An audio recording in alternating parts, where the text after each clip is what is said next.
작가님 영화 보시는 소감 좀 어떠세요? 정말 뭐랄까 되게 제가 생각을 많이 하는 부분이 하나, 창작은 역시 외롭게 하면 안 된다라는 거거든요. 그거를 굉장히 좀 잘 보여주는 영화라는 생각이 들어요. 이 작가님께서 영화를 보신 다음에 그 소셜미디어 인스타그램에 이제 감상평을 올리셨는데, 지난날에 저를 많이 떠올리게 해준 영화였어요. 그리고 마지막에는 일하며 서러움 겪어본 30대에게 꼭 추천하는 영화입니다. 이렇게 쓰셨는데, 이렇게 영화평을 소개하신 이유가 어디 있을까요? 사실 뭔가 20대 때 저에게 가장 큰 힘든 것은 그런 거였어요. 내가 아무리 애써도 지금 당장에 내가 저연차라는 거. 거기에 대한 자격지심이 너무 심해서 제가 제 얼굴로 프로필 사진을 사회생활 시작하고 한 5년간은 안 했었어요. 그러니까 이 얼굴이 보이면 너무 제가 만만해 보일 것 같은 거예요. 그게 너무 싫었고, 저의 어려 보이는 이미지가 싫었고, 더 싫었던 건 실제로 제가 나이만 어린 게 아니라 잘 못했던 게 싫었던 것 같아요. 그래서 그때는 제가 이 영화를 보고 뭔가 느낄 수 있는 감정이 오히려 한정적이었을 것 같은데, 지금은 그 시절도 지나고 그때 제가 이해 못했던 것들까지 다 이해가 가니까 뭔가 지난날에 제가 떠오르기도 하고, 그러니까 한 30대쯤 되면 다들 그래도 직장 생활했다는 기준에서 뭐 대리는 다는 거잖아요. 대리나 뭐 과장, 차장, 뭐 팀장 이렇게도 될 수 있을 나이인데, 그런 것들을 이제 지나온 사람들이면 그 더 다양한 입장들 그리고 그 시간들을 헤아려 볼 수 있을 것 같아요. 네, 영화 보고 작가님께서 보시기에는 두 감독 중에 어느 분에게, 어느 캐릭터에게 좀 더 마음이 가셨나요? 아니면 두 프로듀서도? 저는 사실 뭐랄까 다 저에게는 어려운 캐릭터였어요. 왜 어려웠냐면 제가 항상 못하고 있는 부분들을 너무 잘 해내는 분들인 거예요. 제가 못하는 게 뭐냐면 그 좋은 작품을 만들기 위해 최선을 다하는 걸 못하거든요. 아유, 최선 다하시죠. 아니, 저는 이렇게 적당히 해서 완성을 많이 해보는 걸 좋아해요. 그래서 완성을 많이 해보고 그 뭔가 실패한 곳에서 바로바로 배우려고 하는 편이고, 대신 자잘한 실패를 여러 번 해보려고 하는 편인데, 그런 면에서 뭔가 이 작품을 위해서 이렇게 막 몰입해야 돼, 끝까지 가야 돼 하는 것들이 저에게는 항상 어려운 부분이었어서, 두 감독이 연차는 다르고 상황은 다르지만 그 추구하는 건 굉장히 비슷하다는 생각이 들었어요. 그리고 나도 뭔가 창작자로서 그런 면모가 있어야 되지 않을까라는 생각을 제가 평생을 해왔는데, 평생이라고 해서 30몇 년인데 평생을 해오봐 그게 또 안 되는 저 같은 사람도 있더라고요. 그래서 생활툰 같은 걸 그리는 인스타툰 작가들은 사실 완벽한 그림을 그려서 사랑받는 게 아니잖아요. 그래서 일상적인 무언가를 가볍게 만들어서 사랑받는 형태도 있다는 거를 항상 말씀을 드리고 싶었어요. 그래서 저는 그 두 감독이 저에게 좀 부러웠어요. 네. 그 작가님 예전에 쓰신 책에서 제가 발췌해왔는데, 확실히 저희가 늘 모든 분들이 다 어떤 일이든 잘하고 싶어 하시잖아요. 여기는 두 애니메이션 감독도 굉장히 자기 분야에서 추구가 되고 싶어 하고 잘 하고 싶어 하시는 분들인데, 작가님도 예전에 책에서 이런 글을 쓰셨어요. 잘해가야 되는 방법이야 간단하다. 매일 하는 것. 스스로의 어설픔과 창피를 견디며 멋없는 노력을 반복해야 한다. 훌륭한 아티스트들 모두 이 과정을 거쳤다. 당신이 걷고 있는 이 흙길이 모든 예술가가 똑같이 걸어온 길임을 명심하라. 그런 말을 썼는데, 여기 나오는 뭐 아티스트들도 모두 작가님이 말씀하신 것처럼 매일매일 꾸준히 자기 꿈과 자기 목표를 향해서 꾸준히 걸어가고 있는 모습들이 이 영화의 좀 감동 포인트가 아닌가, 좀 그런 생각을 좀 해봤습니다. 작가님은 창작에 큰 관심을 기울이고 계시고, 여기 천재 감독 같은 경우에도 지금 창작이 얼마나 고통스러워 도망가기도 하고 막 이러잖아요. 이 영화가 창작에 대한 그런 이야기를 좀 잘 감안했다고 생각하시는지 여쭤볼게요. 저는 정말로 잘 담았다는 생각을 한 게, 뭔가 저도 이제껏 만들어진 애니메이션을 봤는데 그 애니메이션을 만드는 과정에 이렇게나 많은 사람들이, 그리고 이렇게나 당연히 사업인 것이지만 이렇게나 그 체계적이고 여기 안에서 저희는 대기업이에요 할 정도로 그런 기업 안에서도 정말 다양한 기업이고 이런 체계들이 있다는 게 사실은 사람들이 몰랐던 창작의 부분인 것 같아요. 그리고 뭔가 제가 미대를 다닐 때도 느꼈던 게 그냥 내가 작품을 잘 만들면 잘 되겠지라고 바로 생각하는 사람들이 많아요. 근데 그 미술 시장이나 뭐 콘텐츠 시장이나 전부 다 시장인 거거든요. 많은 것들이 연결되어 있는데 그런 창작의 현주소를 크게 잘 보여준 것 같아요. 전 되게 현실적인 영화였다고 생각해요. 네, 그런 좌절이 순간에 왔을 때 작가님은 그 어려움들을 어떻게 극복을 하셨는지 여쭤볼게요. 저는 그 제 좌절이 특별하지 않다는 거를 인식하는 게 위로가 많이 됐거든요. 그래서 이런 영화도 많은 분들에게 용기가 되어드릴 수 있다고 생각하는 시점이 바로 그거라고 생각하는데 그 좌절이라는 게 감정 자체가 너무 강렬하다 보니까 그게 너무 나에게만 일어나는 비극처럼 생각이 드는 거예요. 근데 제가 다른 작가들이 작업을 하면서 겪는 그런 고충 그리고 작가들의 어떤 힘듦을 토로한 글들을 보면서 저는 사실 위로를 많이 얻었거든요. 창작이라는 것 자체가 굉장히 지난한 과정이구나. 그리고 창작을 하지 않는다고 해도 인생을 사는 데 있어서 고통은 원래 있는 거구나. 그런 것들을 알았을 때, 그 내 고통이 특별하지 않다는 거 알았을 때, 그게 되게 도움이 많이 됐고, 예를 들면은 착각을 하게 될 때가 있어요. 사람들이 나를, 지금도 이제 구독자분들이 많이 와주셨는데, 나를 계속 사랑해줄 것 같은 착각이 들 때가 있거든요. 근데 그때 저는 이제 저를 이제 유난히 많이 좋아해 주시는 구독자님들을 제가 역으로 팔로우를 해요. 그 추적을 하거든요.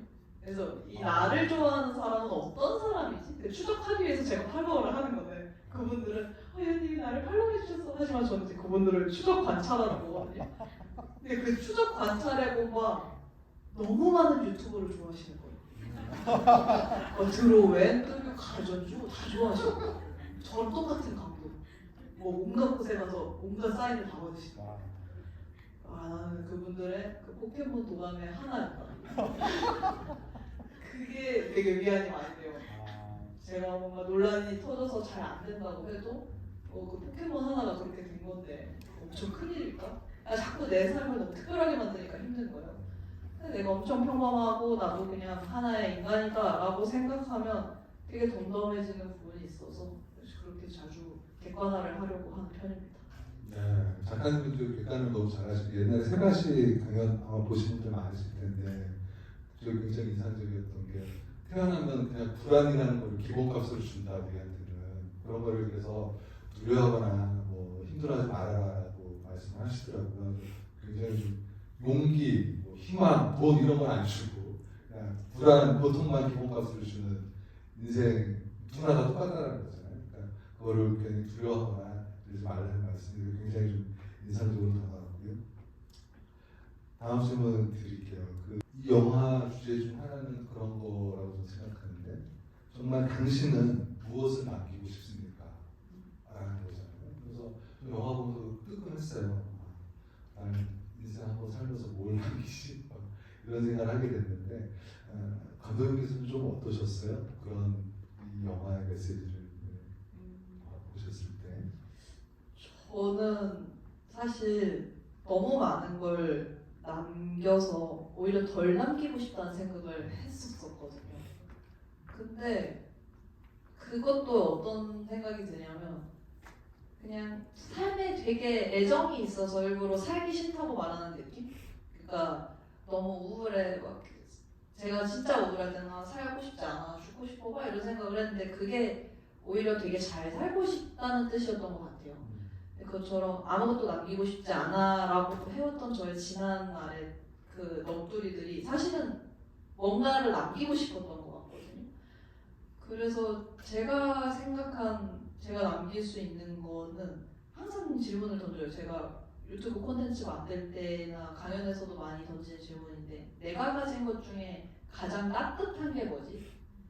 그 온기만 남겨도 전 되게 많은 걸 남겼다는 생각이 들거든요. 그게 목소리가 될 수도 있고 그림이 될 수도 있고 응원이 될 수도 있고 여러 형태로 사람들에게 기억이 되는데 좋은 온기 같은 게 되고 싶어요. 신기하게 어떤 공간에 사람이 살면 물건에 미온이 남더라고요. 따뜻하고 뜨거운 것까지는 아니어도 어떤 미온이라도 전하고 싶다는 생각이 들어요. 아, 그럼 박수 한번 부탁드립니다. 사이토 같은 경우에는 이제 그 요스카라는 작품을 천재감독이 만든 요스카라는 작품을 보고 애니메이션을 하겠다고 이제 결심을 하잖아요. 그만큼 자기 인생을 완전히 손들이째 흔들어놨던 어린 시절의 작품을 보고 인생이 변화한 건데 혹시 작가님도 뭐 책이든 뭐 그림이든 어떤 위대한 인물의 삶이든 그렇게 크게 본인에게 충격으로 다가오신 그런 텍스트나 인물들이 있으신지 여쭤볼게요. 저는 정말 그 시기랑 그 책을 어떻게 보게 되는지 정황까지 다 떠오르는 그런 한 책이 있는데요. 빅매직이라는 책이에요. 근데 그 책이 제가 예전에 미능사에서 어떤 미능사 북클럽을 가입하니까 받은 책이었었거든요. 근데 그게 북클럽 한정으로 나온 거라서 표지가 아예 없는, 디자인이 없는 거였어요. 그냥 보라색으로만 된 책이고 빅매직이라는 이름이 너무 못생겼다고 생각했고 저는 소설이라고 생각했어요.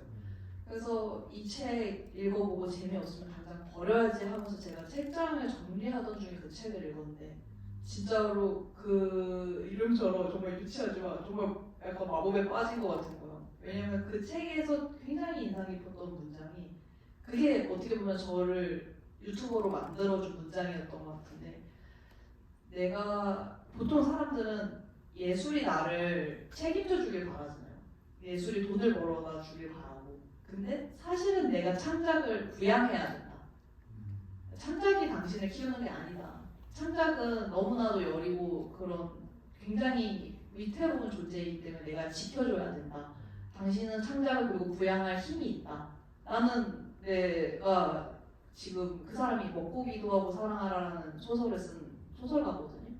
엘리자베스 길버트라는 작가인데 그 사람이 그 소설 나오기 전까지 이미 3편인가 책을 썼는데도 계속 그 웨이트리스 알바를 했다고 해요. 근데 자기의 창작을 부양하기 위해서 별도로 돈을 버는 거죠. 그래서 저도 그때 딱 그림으로 먹고 살아야겠다 이거를 벗어 던지고 그림을 내가 먹여 살려야겠다 한 다음부터 제 그림이 잘 됐거든요. 그래서 저는 그 책이 제 삶에서 굉장히 좀 중요한 책이 됐어요. 네, 작가님께서 또 중요하게 영향을 받은 화가는 빈센트 반 고흐도 있죠. 네, 그 제가 작가님 책을 읽다가 빈센트 반 고흐가 했던 말이 영화랑 좀 일맥상통하는 좀 부분이 있는 것 같아서 잠깐 고흐가 쓴 글인데요. 삶이 아무리 공허하고 보잘것없이 보이더라도 아무리 무의미해 보이더라도 확신과 힘과 열정을 가진 사람은 진리를 알고 있어서 쉽게 패배하지는 않을 것이다. 그는 난관에 맞서고 일을 하고 앞으로 나아간다. 간단히 말해 그는 저항하면서 앞으로 나아간다. 라는 글귀를 작가님도 굉장히 좋아하신다고 하셨는데 어떤 난관이 있어도 여기 나오는 그 두 감독도 계속 그 창작의 어려움이든 그 결말을 바꾸는 일이든 그런 난관을 계속 부딪혀가면서 또 자기 꿈을 이루기 위해서 노력하는 부분들이 좀 일맥상통한 게 아닌가 좀 그런 생각이 들고요. 작가님께 다음 질문 드릴게요. 이제 여기 디자이너분도 계실 것 같고 나중에도 언젠가 그림을 그리고 싶은 분들도 계실 것 같아요. 아까 작가님이랑 들어오기 전에 그 얘기에서 최근에 외신을 보면 AI가 소라라는 AI가 나왔는데 말만 하면 무슨 영상이 뮤직비디오를 그냥 나오는 시대가 됐잖아요. AI 때문에 뭐 한국 의사도 없어지고 뭐 여러 가지 직종이 많이 없어지는데 그 중에 이제 디자이너나 화가도 이제 없어진다는 얘기를 많이 하는데 이런 AI 시대에 그림 그리는 사람이 앞으로 좀 갖춰야 될 경쟁력 같은 거는 어떤 게 있을지 한번 여쭤볼게요. 제가 정말 흥미로웠던 게 드로우 앤드류님과의 최근에 했던 전화 통화인데요. 그분도 저와 같은 유튜버 동료이시거든요. 근데 그런 얘기를 하는 거예요. 위원님 이 챗GPT 너무 재밌어요. 그렇게 얘기해서 왜요? 이렇게 얘기하니까 자기가 이번에 쓴 신간을 거기에 이제 말투를 평어체로 바꾸려고 했대요. 근데 그 바꾸는 게 되게 힘든 일이잖아요. 전체 책의 교정을 봐야 되는 거니까. 근데 그런 것도 바꿔줄 수 있다는 거예요. 그리고 그 책을 그 PDF 파일로 첨부를 하면 그 작가의 말투를 학습을 해서 그 말투대로 무언가를 써줄 수 있대요. 그래서 그 예를 들자면 그 말투대로 쓰기 위해서 저의 책을 학습시키고 그리고 이번에 나온 신간을 학습시킨 다음에 이연이 이 책을 500자 이내로 추천사를 써주는 글을 완성해줘 하면 추천사가 나오는 거죠. 근데 이제는 글을 쓰는 게 너무 쉬워진 거예요. 그래서 저는 사실 그런 식으로 글의 도움을 많이 빌리기도 하거든요. 작가 소개 같은 것도 챗GPT가 만들어줄 수 있는 거예요. 근데 제가 그때 딱 든 생각이 이연의 말투라는 것 자체는 제가 만든 거잖아요. AI가 그걸 만들어줄 수는 없겠더라고요. 그래서 AI 시대에 디자이너가 다 사라지는 게 아니라 자기 스타일을 만들 수 있는 디자이너는 살아남는다. 그리고 의사도 다 사라지는 게 아니라 사실 그 진짜 외과적인 수술이라든가 이런 것들은 굉장히 조금 더 미래가 필요하다고 하더라고요. 그런 것들을 할 수 있는 차별점이 있는 의사는 살아남을 것이다. 근데 저도 병원을 가면 뭐 이렇게 어디 아프세요? 감기 걸리신 것 같네요. 뭐 이렇게 하시고 약 있으니까 가세요 하면서 진료가 1분 이내로 끝날 때가 많아요. 근데 오히려 유튜브나 이런 걸 볼 때는 진료는 아니고 선생님이 감기가 왜 걸린지 뭐 10분씩 얘기를 해주니까 그게 너무 친절해서 오히려 그게 좋은데 AI의 무서운 점은 저는 사실 친절함에 있다고 생각하거든요. 그래서 우리가 갖춰야 할 미래의 덕목은 어쩌면 친절함일 수도 있어요. 사람은 너무 불친절하기 때문에 친절한 AI에게 쉽게 대체될 것 같거든요. 그리고 모두 AI가 너무 잘해주기 때문에 사람의 성격은 더 안 좋아질 것 같아요. 그 가운데서 진짜로 고유의 괜찮은 뭔가 타인과 소통하는 능력이 있다면 그 사람은 경쟁력을 갖출 것 같아서 그 분야를 탁월하게 잘하는 사람 그리고 친절할 수 있는 사람이 저는 미래에 경쟁력이 있을 것 같아요. 친절함과 또 자기만의 스타일을 갖고 있는 사람이라면 AI 시대가 오더라도 자기 경쟁력을 충분히 유지할 수 있을 거라는 이제 말씀이시고요.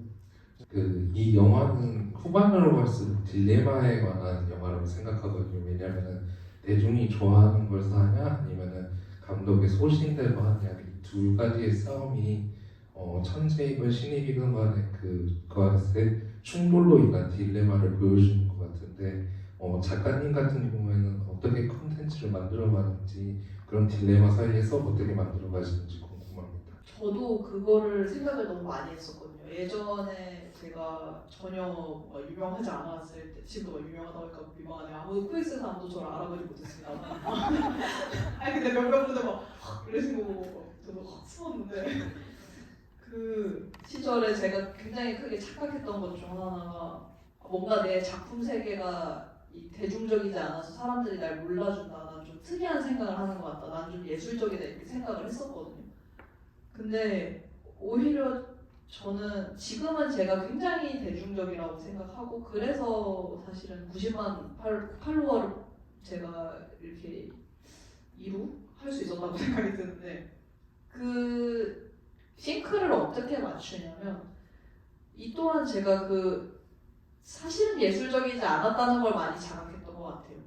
네, 그게 저에겐 굉장히 가슴 아픈 자각이었는데 제가 특별하게 말고 미술도 전공했고 디자인도 했으니까 나는 남다른 신비함과 어떤 안목이 있지 않을까 싶었지만 제가 누워서 그냥 엽기 떡볶이 먹방을 보고 와이프 뮤비 보면서 예쁘다 귀엽다 이렇게 하고 똑같이 그냥 사람들이 좋아하는 걸 똑같이 좋아하는 거예요. 그리고 사람들이 흥미 없어하는 걸 똑같이 흥미 없어하고 해서 뭔가 대중성이라는 거를 나랑 대중 이렇게 분류하는 게 아니라 나도 대중일 수 있다라고 생각해서 저는 제가 좋아하는 걸 만들었거든요. 그래서 그게 대중적이었던 것 같아요. 그리고 그 감각이 진짜로 본인의 감각은 굉장히 심면이 높은데 정말로 제너럴하게 그런 걸 풀어가시는 분들도 있기는 하거든요. 저는 그렇게 되고 싶으나 싱크가 잘 맞는 편이어서 근데 그렇다고 제가 대중의 수준이 낮다고 생각해 본 적은 한 번도 없어요. 대중이 진짜 차갑고 진짜 냉정하더라고요. 근데 그걸 알기 때문에 이거 재미없을 것 같다. 이거 노잼. 이거는 그냥 제가 이제 똑같이 구독자의 시선으로 보는 것 같아요. 그러니까 저는 사실 유튜브 자체를 항상 분석한 느낌이 아니라 그냥 항상 누군가의 구독자로서 봐요. 재밌게. 그게 제가 대중성과 제가 만든 창작의 싱크를 맞추는 방법이었던 것 같아요. 이완님이 생각하는 그런 자신만의 차별점을 찾는 방법이 무엇인지 그게 좀 궁금합니다. 자신만의 차별점을 찾는 방법은 저는 자기 자신이 얼마나 특이한지를 찾는 것 같거든요. 근데 자기 자신이 얼마나 특이한지를 찾으려면 어떤 컨셉처럼 나 이런 거 개성인데? 나 이런 거 4차원인데? 이렇게 하는 게 아니라 뭔가 비슷한 사람을 만났을 때 막 그런 얘기를 하잖아요. 뭐 이를테면은 이제 기자님과 제가 안경을 썼어요. 저희 안경 쓰고 막 이렇게 닮았네요. 그 닮았다는 말을 이제 믿지 않기로 했어요. 그러니까 닮은 건 진짜 없더라고요. 사람이 사람을 닮은 건 진짜 없더라고요. 제 친구가 그 이제 쌍둥이 두 명의 친구를 이렇게 쌍둥이인 친구를 두고 있는데 그 쌍둥이가 같이 살다가 이제 평생 절연하기로 했대요. 이 쌍둥이의 절연 소식을 듣고 쌍둥이가 절연을 할 수 있구나. 근데 쌍둥이도 그렇게 다르단 말이에요. 근데 내가 누군가와 같지 않다는 걸 인식할 때 저 사람은 저렇고 나는 이렇다는 나를 발견할 수 있는 것 같거든요. 그래서 그게 이제 누군가를 갈라서기 위함이 아니라 그 상대와 나를 정말로 진실하게 인지하기 위함인 것 같아서 요즘에는 무엇도 같지 않다라고 생각하는 시점으로 나와 상대를 바라보려고 해요. 그 와중에 작가님께서 이것도 약간 비슷한 맥락일 수 있어서 제가 소개해드리자면 작가님이 이제 삶에서 가지치기를 잘해야 된다고 이제 계속 나와 상관없는 걸 가지를 치다 보면 본연의 나만 남게 되는 거잖아요. 그런데 어떻게 하면 아담을 찾을 수 있을까? 장가지를 쳐내라. 그러면 보인다. 내가 무엇을 나로 설명하고 싶은지, 어디로 자라고 싶은지, 어떤 모양의 나무가 되고 싶은지 그런 게 보이니까 나만의 차별성, 나만의 스타일을 가지려면 어떤 그런 가지치기를 잘하는 것도 하나의 방법이 되지 않을까 작가님께서 한번 소개해 준 적이 이하님께서도 그림을 그리고 콘텐츠 작업을 하시는 지치지 않고 계속 끊임없이 몰입하는 요인이 무엇인지 한번 여쭙고 싶습니다. 되게 좋은 질문인 것 같아요. 저도 그걸 생각을 많이 하는 부분이거든요. 근데 게임이라고 생각하고 나라는 캐릭터가 가진 고유의 체력을 알고 있으면 좋은데 타고나기가 약간 마법사 캐릭터들이 체력이 좋더라고요. 그리고 검사들은 좀 체력이 많고 막 그런 캐릭터마다의 차이가 있거든요. 근데 제가 진짜 너무 HP가 적은 거예요. 너무 쉽게 지치는 거예요. 심지어 기질 검사를 했는데도 쉽게 지친다고 나오더라고요. 근데 그거를 보고 내가 왜 그 감독들처럼 나를 몰아붙이지 못하는지 알겠다라는 생각을 했어요. 그러니까 자기 체력을 알고 자기가 무리하지 않고 자기가 지속할 수 있는 선을 알아야 되는 것 같아요. 그래서 저는 유튜브를 힘들게 안 하거든요. 왜냐면은 제가 힘들어지는 순간 그만둘 것 같아서 저는 일부러 그 힘들기 전까지 딱 재밌는 순간을 유지를 해요. 그렇게 자기한테 맞는 강도가 있다는 생각이 드는데 어떤 사람은 그 굉장히 유명한 영화 있잖아요. 위플래시 드럼을 치고 막 교수가 막 몰아붙이고 그러는데 사실은 그 교수도 그리고 그 드럼을 치는 학생도 그 강박이 있는 거거든요. 거기에 대한 에너지가 있는 거고 에너지를 쓸 의향이 있는 거고. 근데 그렇지 않은 사람도 있을 수 있어서 그 내가 에너지를 얼마큼 쓸 수 있는 사람인지 정말 정직하게 판단해야 되고 동시에 제가 쉽게 지치는 인간임에도 말을 하는 일이라든가 뭔가 그림을 그리는 일에서는 확실히 덜 지치긴 하거든요. 나한테 되게 연비가 좋은 일들이 있어요. 나에게 가장 연비가 좋은 일, 내가 그거 했을 때 지치는 게 아니라 에너지를 얻는 일, 그 일을 찾아보는 것도 중요한 것 같아요. 그래서 결국 인생이라는 건 에너지 컨트롤이지 않을까. 그거를 각자 잘 찾아보면 좋을 것 같아요. 그것만으로도 일상이 재밌어지더라고요. 지금까지 유튜브 영상으로 굉장히 많은 생각들을 공유해 주셨는데 가장 이거 하나만큼은 전달했으면 하는 좋겠다 하는 생각이 있으신지 궁금해요. 다 정말 미래 인재는 이렇게 질문을 잘 던지는 분들이신데요. 왜냐면 챗GPT가 질문을 잘 해야지 잘 구성이 되더라고요. 좋은 질문 너무 감사드린다는 이야기 드리고 싶고 저는 제가 가장 기억에 남았던 거는 겁내지 않고 그림 그리는 방법이라는 영상이었던 것 같아요. 왜냐하면은 그게 진짜 저를 유튜버로서 등단시켜준 영상이기도 하고 그리고 신기하게 그거는 정말 무슨 어떤 하늘의 계시를 받은 것처럼 제가 목소리가 잘 안 나온 적이 없거든요. 목이 굉장히 튼튼한 편인데 몇 년에 한 5년, 10년에 한 번씩 목이 완전히 그 잠길 때가 있어요. 근데 딱 그 잠긴 상태에도 이건 지금 말해야 된다는 생각이 들어서 녹음을 했던 컨텐츠였거든요. 그래서 제가 거기서 했던 얘기가 겁내지 않고 그림을 그리려면 일단은 백지에 아무 선이나 긋고 시작한다. 앞면부터 그리기 두렵다면 뒷장부터 시작한다. 지우개를 쓰지 않는다. 혹은 지우개를 쓴다 등등 저의 여러 가지 방법들을 썼는데 사실은 삶에 대한 비유이기도 했어요. 내가 당장 이 일을 하는 게 두렵다면 다른 일을 먼저 해보자. 이 일을 하는 게 너무 뭔가 막막하다면 일단 저질러 놓고 해보자. 제가 운전이 항상 두려웠거든요. 근데 제 친구가 아니 너 근데 운전면허 따고 싶다면 빨리 지금 학원 가. 그래서 그냥 길 가다가 학원에 등록했거든요. 그게 저에게는 아무 선이나 긋는 일이었던 것 같아요. 그렇게 제가 제 삶 그리고 지난날에 저에게 해주고 싶었던 말들이었고 그걸 이제 첫 책으로 내기까지 했어서 저에게는 좀 의미가 있는 영상인 것 같아요. 그 영상에 대해서 보충 설명을 좀 해드리자면 그 당시에 구독자가 200명 수준이었대요. 근데 그 영상 겁내지 않고 그림 그리는 방법이 올리고 나서 일주일 만에 얼마나 되신 거죠? 2만 명이 되신 거예요. 200명에서 2만 명으로. 그리고 검색하셨대요. 갑자기 유명해지는 거에 대처하는 방법. 그런데 네이버가 그런 것까지 안 가르쳐 주잖아요. 하여튼 그랬을 정도로 그 영상이 굉장히 좀 기억에 남고 딱 하나 꼽으라면 그 영상을 지금 말씀하신 것 같습니다. 이런 콘텐츠 홍수 속에서 어떻게 옥석을 가려하는 그런 노하우 같은 게 있다면 궁금합니다. 저는 사실 옥석만 보지 않아가지고 이것저것 가리지 않고 가봐가지고 옥석만 보고 싶다는 생각도 하는데 사실은 그러기 위해서 제일 중요한 거는 본인의 안목을 키우는 것 같아요. 내가 좋은 것을 관심 있어 하면 알고리즘이 그런 것만 뜨거든요. 근데 진짜 알고리즘이 악독한 게 제가 장염에 걸리면 꼭 먹방이 뜨더라고요.